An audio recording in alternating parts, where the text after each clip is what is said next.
इंसान प्रतिभा, परिश्रम और लगन से किसी एक क्षेत्र में खास मुकाम हासिल करता है।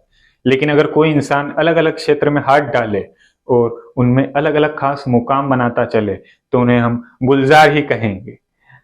अगर आप गुलजार के काम का दायरा देखें तो यह यकीन नहीं होता कि वह एक शख्स है जो इतनी सारी विधाओं को लगातार काम कर रहा है, बिना थके और बिना खुद को दोहराए। काम भी ऐसा कि कहीं कोई झोल नहीं, काम ऐसा होता ही नहीं, लेकिन गुलजार इसमें कभी चूके ही नहीं। 18 अगस्त को गुलजार का 89वां जन्मदिन है।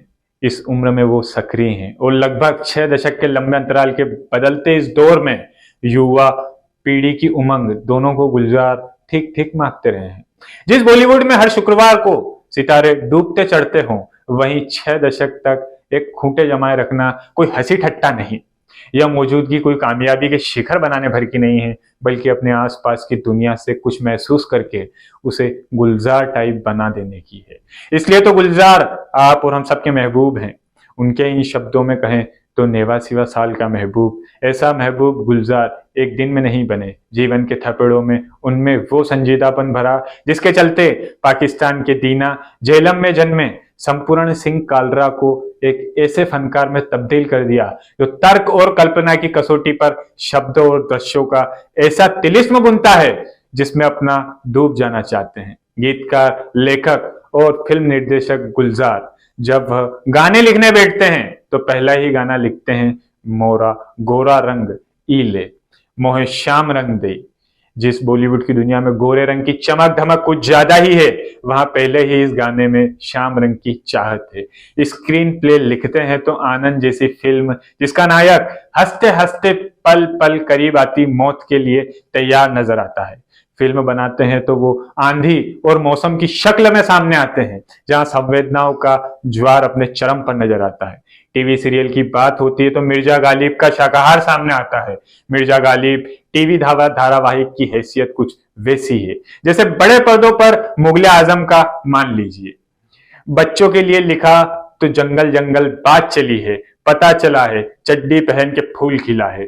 इन सबके बीच वक्त निकालकर शायरी, कविताएं और किस्सा गोई में गुलजार अपनी चमक बिखेरते रहे हैं। अपने आप में यही चमत्कार ही है कि अपनी तमाम रचनात्मक का इस्तेमाल गुलजार एक माध्यम से दूसरे माध्यम में बखूबी कर लेते हैं।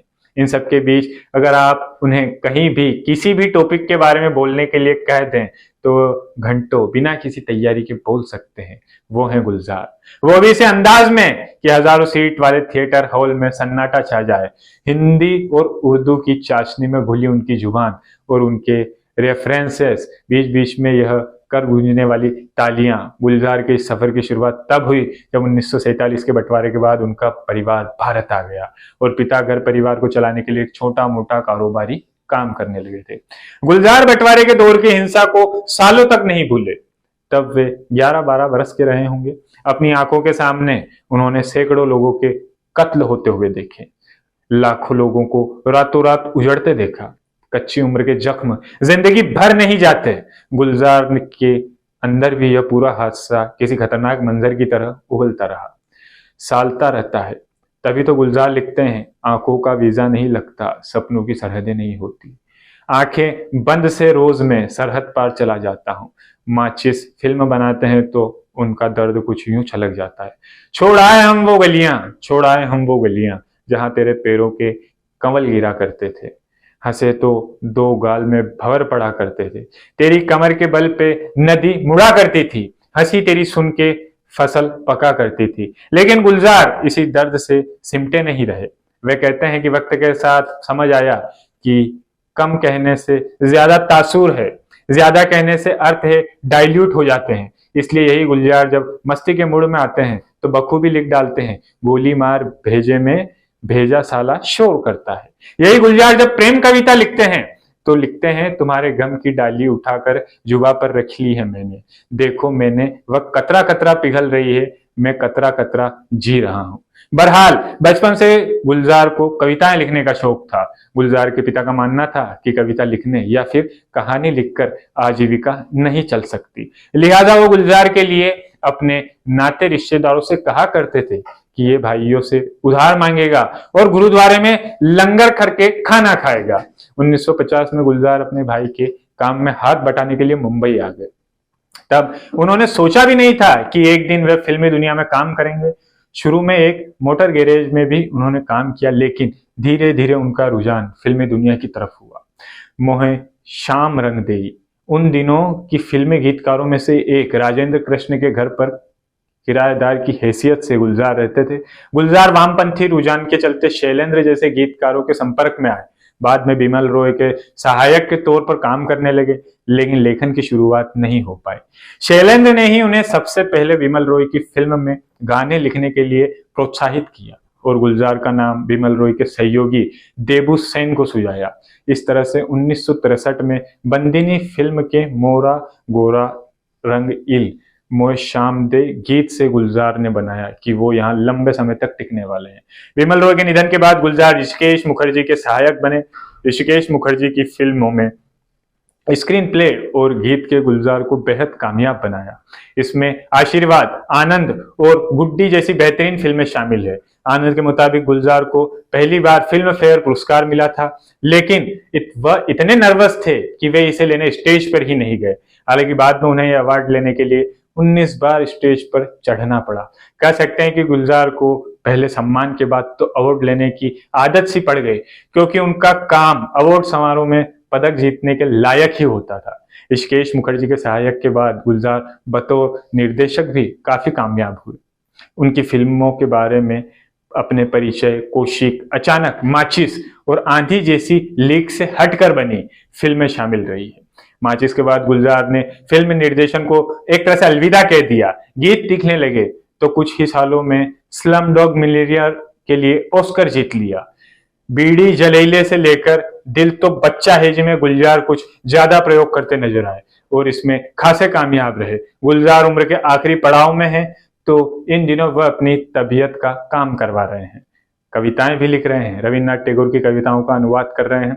4 दशक पहले अपनी बेटी बोस्की यानी मेघना के लिए बोस्की का पंचतंत्र लिखा था, और तो और इसके बाद उन्होंने अपनी नाती के लिए नए सिरे से पंचतंत्र लिखा। गुलजार के पूरे जीवन में यह साफ नजर आता है कि समय के साथ वह खुद को बदलते रहे। उनका फोकस कभी डगमगाता हुआ नहीं दिखा। वह तब उनके अपने जीवन में आंधी आ गई थी। दरअसल आज से यही कोई 50 बरस पहले 18 अप्रैल 1973 को गुलजार और राखी ने आपस में प्रेम विवाह किया था। इस शादी को उस वक्त भारतीय सिनेमाई दुनिया के तमाम दिग्गज शरीक हुए थे। गुलजार की बेटी और फिल्म मेकर मेघना, गुलजार ने अपने पिता के जीवन पर किताब लिखी है, बिकॉज ही इज। उसमें मेघना ने बताया है कि किस तरह सुनील दत्त राखी के भाई बने थे और एस.डी. बर्मन और जी.पी. सिप्पी परिवार की देखरेख में ये शादी संपन्न हुई। मेघना ने मां राखी और पिता गुलजार दोनों की 1968 में हुई पहली मुलाकात से लेकर अलग होने तक का पूरा जिक्र लिखा है।